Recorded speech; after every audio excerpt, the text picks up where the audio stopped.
Hey everybody, welcome back to my channel. Don't forget to subscribe, like, and share. Please support, I would really appreciate it. And also turn on those notifications because if they're off, how else are you gonna know when I'm posting new content? Okay? All right.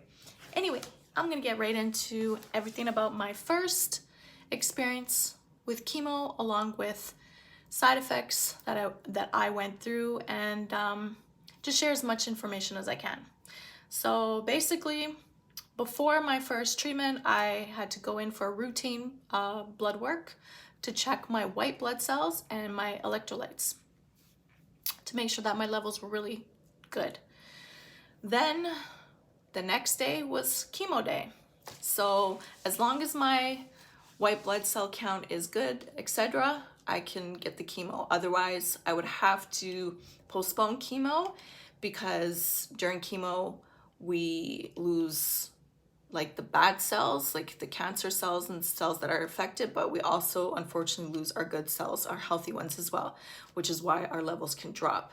So it's crucial to always make sure that they're at a safe level to be able to have the chemo. So back to my first day, when I went in, they weighed me, checked my weight, and they asked me a few basic questions. If I'm experiencing any new changes, symptoms of anything, just they go over everything. They're really good with stuff like that. Then I get to pick my own little chair area unless it's busy, like just off topic. Today, I had my second chemo treatment. Yay! But it was so busy, I didn't get to pick a chair. So I had a chair that was assigned. No big deal. But in most cases, if it's not busy, I get to pick a little spot for myself and chill. Once I have my spot and I'm comfortable, the nurse gives me a super hot blanket and she wraps it around my arms like this.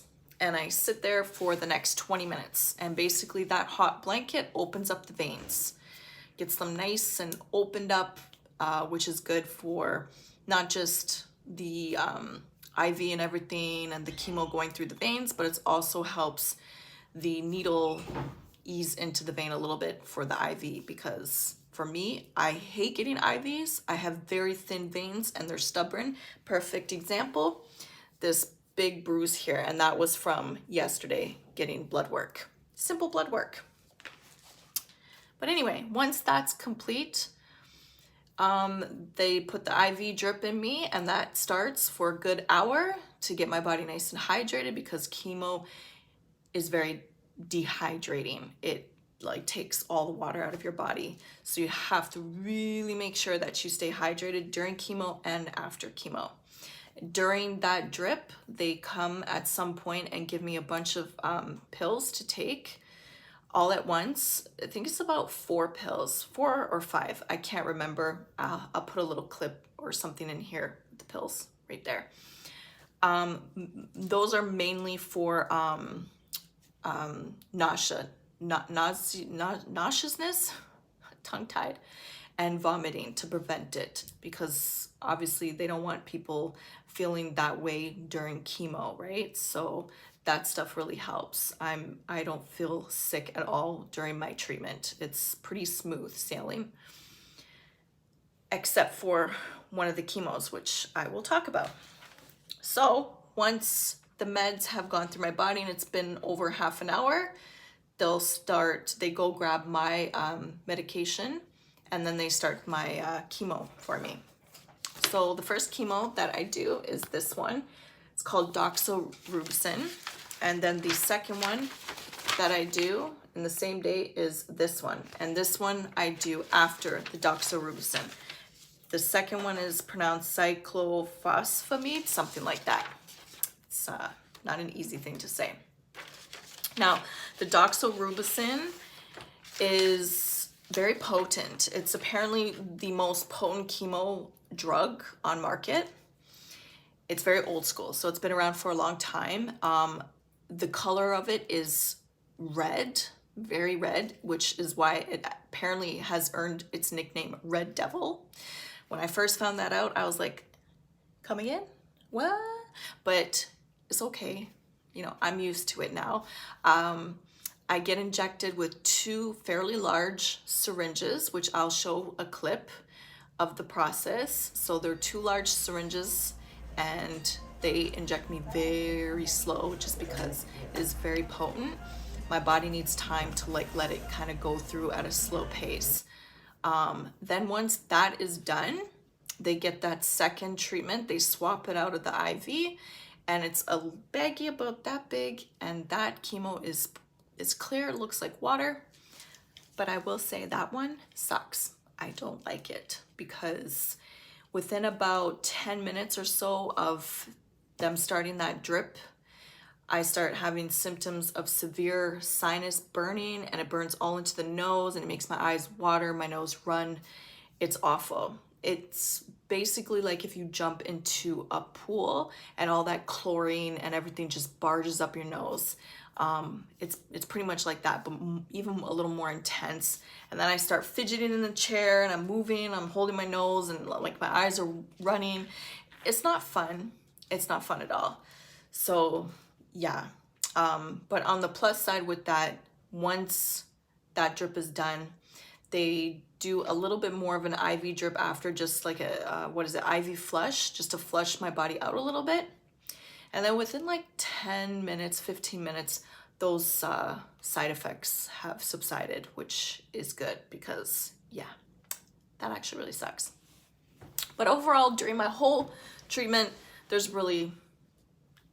smooth sailing. I listen to music, I look on my phone, and I chill. I stretch my feet up, I relax. It's okay. It's doable. My treatment lasts about 2.5 to 3 hours each time so far. And yeah, so I guess now side effects that I experienced after. Oh wait, I missed something. When I'm done my treatment, I head down to the pharmacy area in the hospital, and I have to pick up this medication. It's flagrestium. It comes in a needle form, and you can inject it anywhere in your body, like there.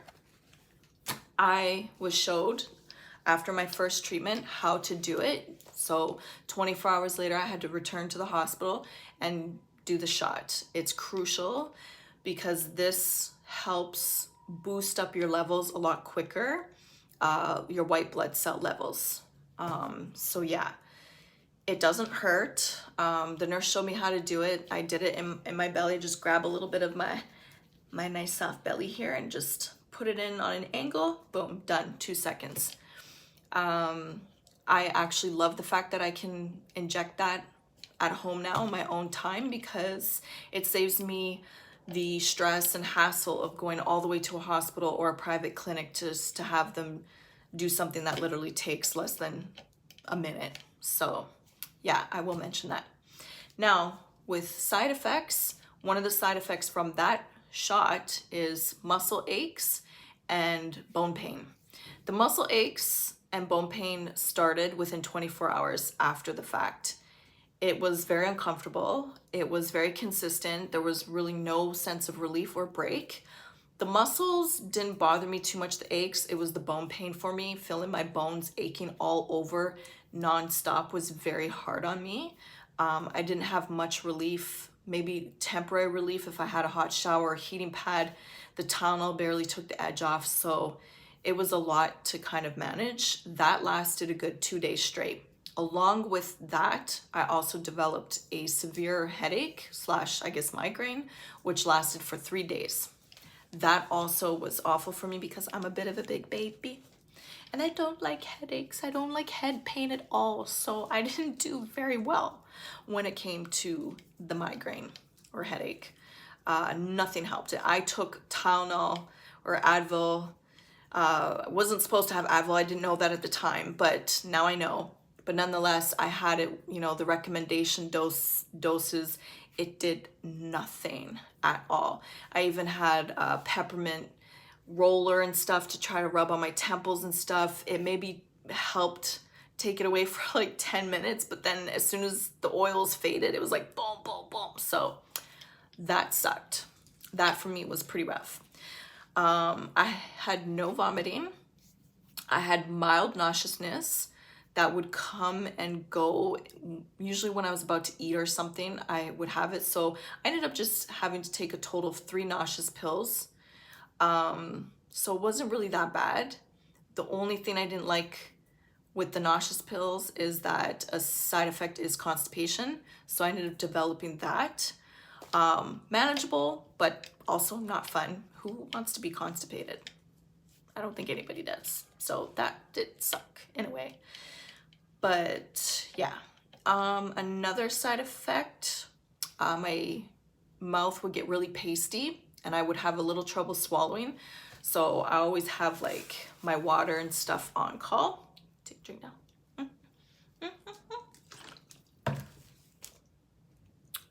Because I'm thirsty. But yeah, that's a huge side effect. Dry mouth, raspiness, I've been having a little bit more after chemo and stuff. And my taste buds get a little funny. It's not consistent, but it's like up and down. So some stuff won't taste as good as it used to. Some stuff tastes better.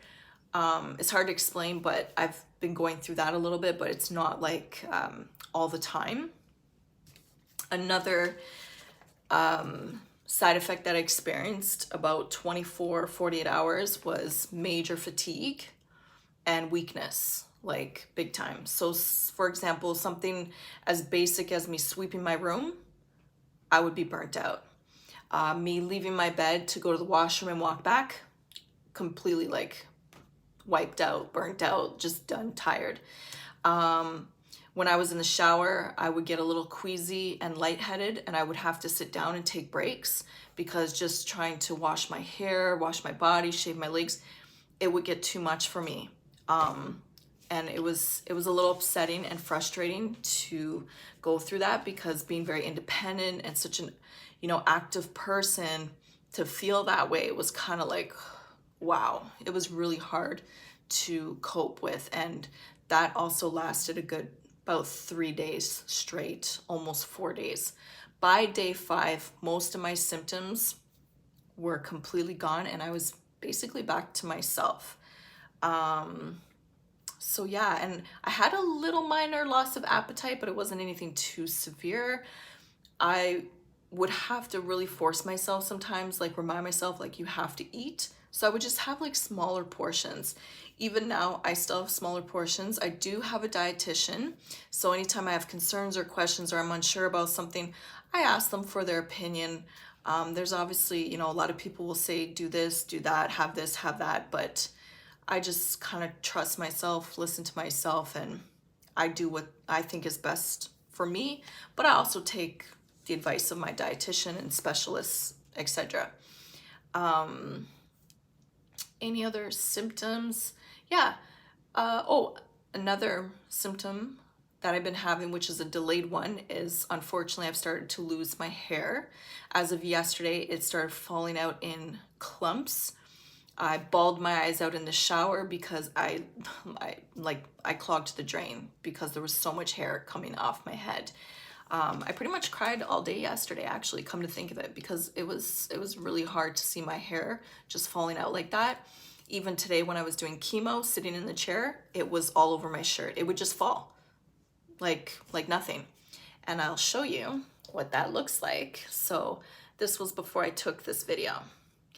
I wanted to put my head wrap in, so I just finger combed my hair, literally just ran it right through once, and that all came out. And this is what's always coming out now. It doesn't stop.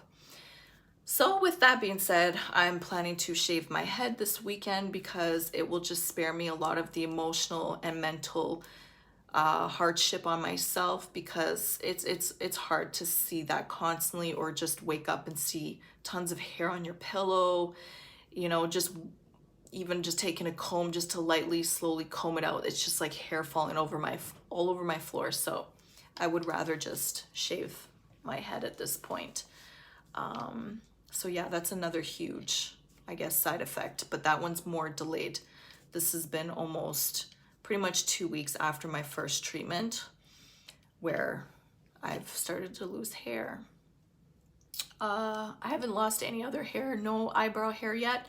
A few eyelashes have fallen out. I don't know if that's just because a natural thing or if it has to do with the chemo. I won't know yet until each day that goes by. If I keep seeing lashes falling out, then I'll know it's chemo related. As of right now, I can't really say. And yeah, that's pretty much it. So overall, first treatment, you know, on a scale of 1 to 10, I rate it like maybe a 6, 7. It was, you know, right kind of in there depending on the symptoms. And like I said, the headache and bone pain, probably the worst for me. But I will be making another video of my second chemo treatment. I'll go into like, you know, the side effects with my second treatment now, because I don't know what will happen, if it will be the same or different, not as bad or worse. We'll have to see.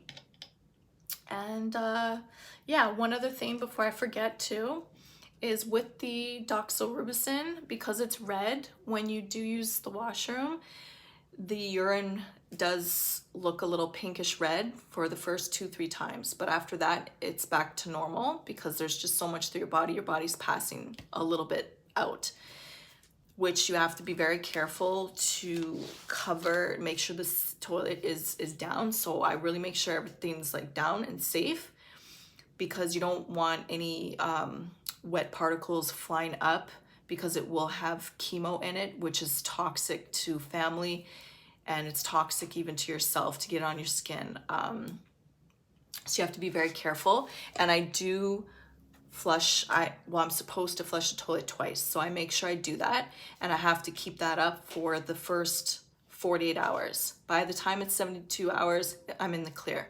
I also will not share any liquids with anybody or food, etc. Nothing that would transfer like saliva and stuff. I just have to be really careful. I have a binder of information with all kind of stuff. They give that to you when you start cancer treatment. But that's basically what it is with the chemo toxic stuff, what to do just in case it happens to you or a family member. And yeah, that's about it. Other than that, I'm feeling okay today after my second treatment so far. Just a little tired.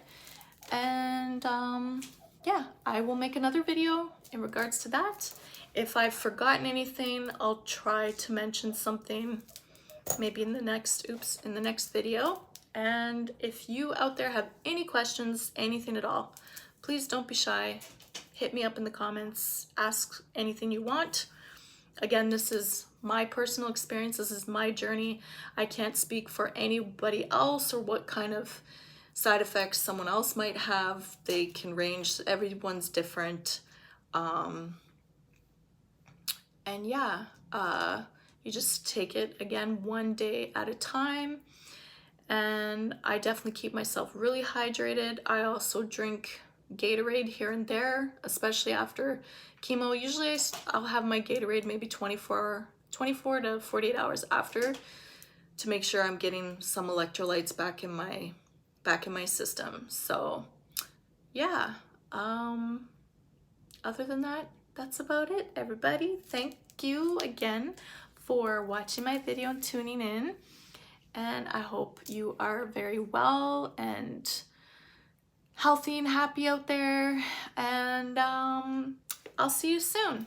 Take care, stay safe, enjoy the rest of your day and night, depending on where you are. I was getting a little bit tongue-tied there. Yeah, so that's it, everybody. Make sure you subscribe, like, share, notifications on. Okay? All right. Bye.